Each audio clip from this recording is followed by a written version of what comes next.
কোর্টের থেকে ফোন আসছে যে এরকম মামুন ভাইরে ইয়া করা হয়েছে, গুলি করছে, আপনার ঢাকা মেডিকেল আসে। আমরা সঠিক বলতে পারবো। সে সাবেক ছাত্র দলের সভাপতি ছিল ধানমন্ডি। ওনার বাসা, বাবার বাসা ধানমন্ডি, উনি এখন আফতাবনগরই থাকে। তারেক সাইক মামুন আমরা বলতে পারি না তো ভাই, কারা করলো কেন করলো এটা আমরা কি উনি সাবেক ছাত্র দলের সভাপতি ছিল ধানমন্ডি থানা। আমি ঢাকা মেডিকেল যাইতেছি, আপনারা আসেন। এরা তো তার মানে তার জানাশোনা, আমি সঠিক বলতে পারবো না।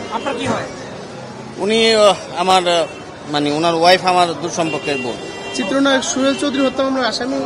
জি, সোহেল চৌধুরী হত্যা মামলা মানে আসামি ছিল, খালাস পাইছে। আজকে অন্য কোনো মামলা হাজিরা ছিল, আমরা সঠিক বলতে পারবো না কোন মামলার হাজিরা ছিল।